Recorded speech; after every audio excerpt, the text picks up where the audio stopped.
Most people think a security control is a firewall or a lock on a door. That is the myth this lesson quietly kills. A control is anything you put in place to reduce a risk. And here's the twist. The exam almost never asks you to name a control, it asks you to sort one. Sort it correctly, and a whole block of questions turns into free marks. So in the next few minutes, you will learn the 3 types of control, the 6 jobs a control can do, and the 1 trio the exam scrambles on purpose to trip you up. This is Objective 1.3, and it shows up again and again. Let me tie it to last lesson first. Remember AMTA, the 4 ways to treat a risk? Avoid, mitigate, transfer, accept. Controls are how you do the M, mitigate. Every control we meet today is just a tool for shrinking a risk you have chosen not to avoid, transfer, or simply accept. So this lesson is the practical half of the last one. Right. 3 types first, sorted by their nature. Picture protecting a single server room. Some of your protection is made of software and hardware. Firewalls, encryption, passwords, and IDS watching the traffic. Some of it is made of paper and people. The policies staff must follow, the security training, the background check before hiring. And some of it is made of concrete and steel. The locked door, the fence, the guard, the CCTV camera in the corner. Those are your 3 types. Technical controls, also called logical, are the tech. Administrative controls, also called managerial, are the rules. Physical controls are the locks. Say it with me, because you will reuse this all course. The tech, the rules, and the locks. Watch the exam trick here. A password policy sounds technical, but a policy is a written rule, so it is administrative. The password mechanism itself is technical. Same word, 2 different controls. Quick recap. 3 types by nature. The tech, the rules, and the locks. Now, type tells you what a control is made of. Function tells you what it does. And there are 6 functions to know. 6. A preventive control stops something before it happens. A locked door. A firewall blocking a port. A detective control spots something that is happening or just happened. An IDS alert. A camera recording the break-in. A review of the logs. A corrective control fixes the damage afterwards, restoring files from backup, applying the patch that closes the hole. A deterrent control discourages the attacker from trying it all. A visible warning sign. A guard dog notice. The camera they can see. A compensating control is a stand-in, used when your first choice control is not possible. You cannot patch an old legacy system, so you isolate it on its own network segment instead.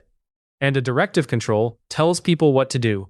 A policy, a sign reading authorized personnel only, an acceptable use agreement. That is a lot, so here is the anchor to carry them. Stop it, spot it, fix it. Scare it, stand in, spell it out. Notice one control can wear 2 hats. That visible camera deters and detects at the same time. The exam knows this, so it will tell you the camera's role in the scenario. Read for the job it is doing. Now the part people get wrong, and it is worth slowing down for. 3 of those functions sit on a timeline around a single incident. Preventive comes before. Detective comes during, the moment you spot it. Corrective comes after, cleaning up. 1 burglary, 3 moments. The lock that should have stopped them is preventive. The camera that caught them is detective. The new door you fit the next day is corrective.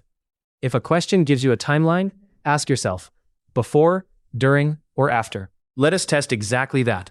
Time for a quick exam check. A company runs nightly backups so that if ransomware encrypts its files, it can restore them. Which control function do the backups provide?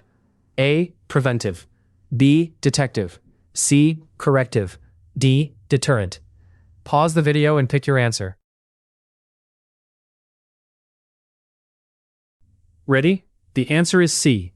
Corrective. Here is why. Backups do not stop the ransomware or reduce the chance of it, so they are not preventive, which rules out A. They do not spot or alert you to the attack, so they are not detective, ruling out B. And ransomware does not care that backups exist, so they deter nobody, ruling out D. Backups restore what was lost. That is fixing the damage after the fact, and that is corrective. Every time. Let me pull it together, checklist style. 2 questions crack this whole domain. What is the control made of, and what does it do? Made of the tech, the rules, or the locks? That is your type. And its job is one of 6. Stop it, spot it, fix it, scare it, stand in, spell it out. And when the trio blurs, put it on a timeline. Before, during, after. One quick throwback to lock it in. Back in the risk lesson, one of the 4 treatments meant reducing a risk by adding a control.